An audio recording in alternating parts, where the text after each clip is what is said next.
यदिवास्तुवन्तु लक्ष्मी समाविशतु गच्छतु वा यथेष्टम् अद्यैव वा मरणमस्तु युगान्तरे वा न्यायात् ततः प्रविचलन्ति पदं न धीरः। सम्माननीय कुलपति महोदय, मंचस्थ विद्वद्वृंद, दूर दूर से पधारे हुए धर्म प्रेमी सज्जनों, पूजनीय मातृशक्ति एवं मेरे प्यारे भाइयों एवं बहनों, मुझे आप सभी के सम्मुख 11वें समोल्लास पर आपसे कुछ कहना है। ऋषि ने 11वें समोल्लास से 14वें समोल्लास पर्यंत अविद्या अंधकार के कारण आर्यावर्त देश में फैले हुए विभिन्न मत मतांतरों का तर्क प्रमाणों सहित युक्ति युक्त खंडन किया है। जैसा कि आप सभी को विदित है कि इन चारों समोल्लासों के प्रारंभ में ऋषि ने एक अनुभूमिका लिखी है, जो कि प्रत्येक समोल्लास के रहस्य को समझाने के लिए अत्यंत ही उपादेय है।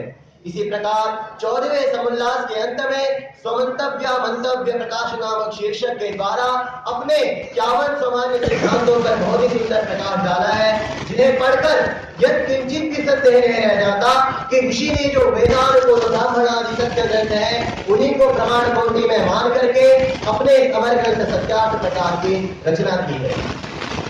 एकादश समोल्लास के प्रारंभिक पृष्ठों में जिन उत्कृष्ट शब्दों में ऋषि ने इस देश की अति प्राचीन गौरव गरिमा का वर्णन प्रस्तुत किया है, वह अपने आप में विस्मयकारी होने के साथ साथ ही उनकी प्रबल राष्ट्रीयता की भी परिचायक है। इस आर्यावर्त देश में विभिन्न मत मतांतरों की बाढ़ आ जाने के कारण अत्यंत गिरावट हुई है। यह सोचकर महर्षि का हृदय सदा विच्छिन्न हुआ जा रहा था।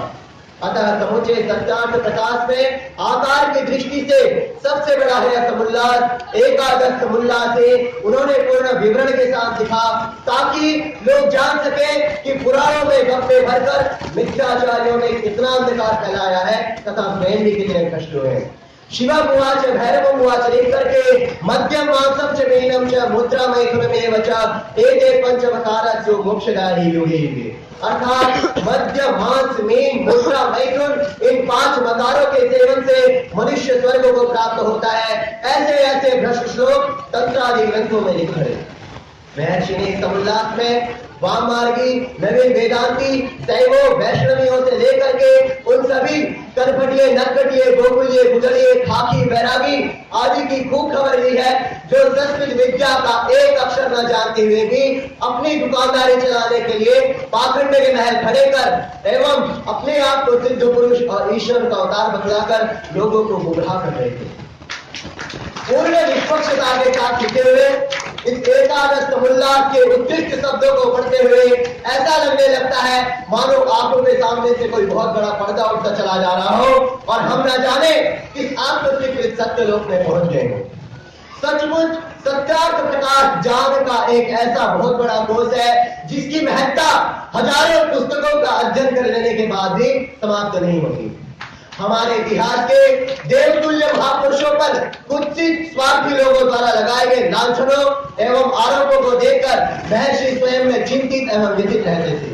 वे यह सत्यता से जान चुके थे कि जिन श्री कृष्ण जी महाराज का चरित्र इतना ऊंचा था कि उन्होंने जन्म से लेकर मृत्यु पर्यंत कोई पाप कर्म नहीं किया, उनके नाम पर रासलीलाएं रचाया जाए, भ्रष्ट कथानक रचाया जाए, यह देश के लिए कितने दुर्भाग्य की बात है।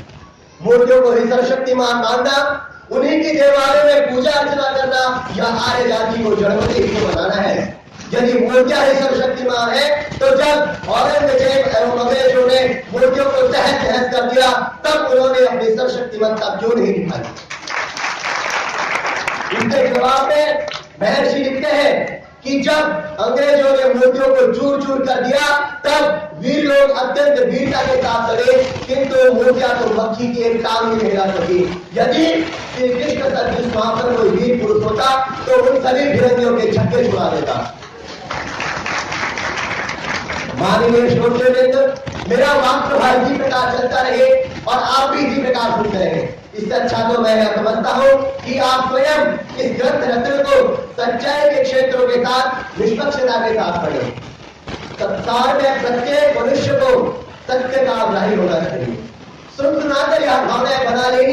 सत्यार्थ प्रकाश में तो सब मतमतांतरों की कटु आलोचनाएं हैं या ठीक नहीं। महर्षि ने तो संपूर्ण सत्यार्थ प्रकाश में जो कुछ भी लिखा वह अत्यंत निष्पक्ष भाव में था। प्रमाणार्थ इसी समुल्लास में महर्षि ने शंकराचार्य जी की लोगों को बौद्ध एवं जैनी होने से रोकने के विषय में बहुत प्रशंसा की है। कहीं भी उनके बारे में एक भी अनुचित शब्द का प्रयोग नहीं किया, किंतु इसी के ठीक विपरीत विशिष्टाद्वैत के पोषक श्री रामानुजाचार्य ने संस्कृत में अपने मत के पोषण में जो ग्रंथ लिखे हैं उनमें शंकराचार्य जी की कटु निंदा की है, जिसे बहुत बड़े द्वेष एवं असहिष्णुता का ही परिचायक मानना होगा। इस समुल्लास के अंत में ग्रंथकार ने अपने देश का सच्चा ऐतिह्य बताने की दृष्टि से आर्यावर्तीय राजाओं की एक खोजपूर्ण वंशावली भी छापी है, जो कि अत्यंत घातक है। मैं यह मानता हूं कि इस वंशावली को छापने का प्रयास उनका इसी रूप में रहा होगा ताकि आत्मगौरव से हीन लोगों तक अपने देश का सच्चा ऐतिह्य पहुंचाया जाए, जिसमें कि उनकी दूरदृष्टि ही छिपी हुई है। भाइयों में बहनों, एक पौराणिक गाथा विख्यात है कि कभी समुद्र मंथन के द्वारा 14 रत्न निकाले गए। इनकी सत्यता असंभव होने से संदिग्ध होती है, किंतु मैं यह मानता हूं कि सत्यार्थ प्रकाश के यह 14 समुल्लास बानों में 14 रत्न ही है। ये आर्य घटक के ही आर्य जाति के लिए सच्चाई की वह प्रौराग है जिसने गिरतों को बचाया है तथा आर्य जाति में प्राण फूके हैं। इसके शब्द धनुष की बेट अंगार है, जिनकी छाप सदैव अमर थी, अमर है तथा आगे भी अमर रहेगी। इतना बोलकर मैं अपनी वाणी को विराम लेता हूँ।